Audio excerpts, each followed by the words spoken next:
ఋగ్వేదంలో కాళీ ఆవిర్భావం వివరించారు. మార్కండేయ పురాణంలో దేవీ మహాత్మ్యంలోనూ పరాశక్తి గురించి పేర్కొన్నారు. దేవమాత అదితికి ఆదిత్యులు జన్మించారు. అందుకే సూర్యోదయ అస్తమయాలు రెండూ అదితికి అన్వయించబడ్డాయి. కానీ అదితి ఉదయత్వాన్ని తాను ఉంచుకొని అస్తమయాన్ని దితికి అన్వయించింది.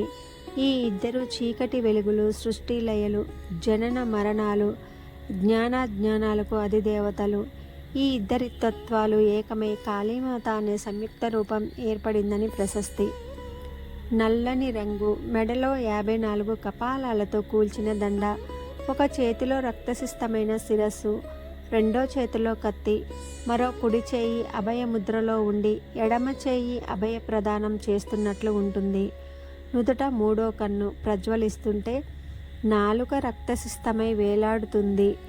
పూర్వం మధుకైటబులనే రాక్షసులను వధించటానికి బ్రహ్మదేవుని కోరికపై మహామాయ విష్ణువుని నిద్రలేపింది.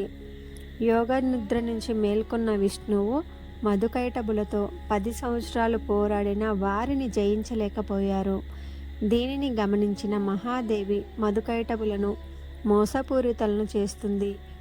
దీంతో అంతకాలంగా తమతో పోరాడినందుకు శ్రీ మహావిష్ణువుని మెచ్చుకొని మీకు ఏం వరం కావాలని కోరగా దీనికి శ్రీహరి వారి మరణాన్ని వరంగా అడుగుతాడు.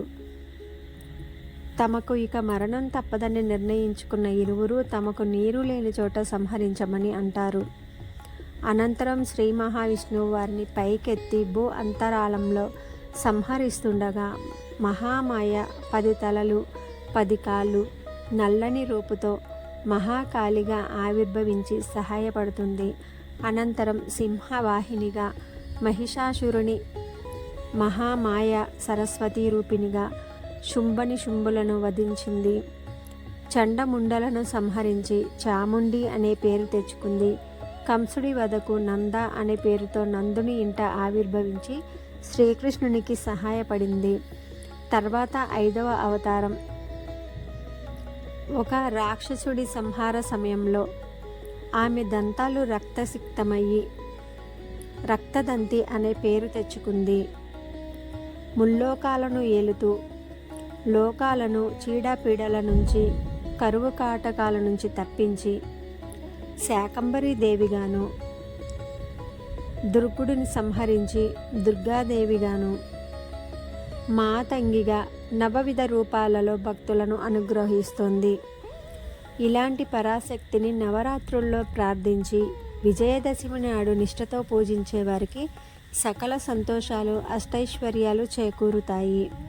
అలాగే విజయదశమి నాడు విద్యాభ్యాసంతో పాటు ఏదైనా శుభకార్యాలకు శ్రీకారం చుడితే విజయవంతం అవుతుంది. ఈ నవరాత్రులు అమ్మవారిని భక్తి శ్రద్ధలతో పూజించే వారికి కొంగు బంగారం చేస్తుంది కనకదుర్గాదేవి. శ్రీ మాత్రే నమః.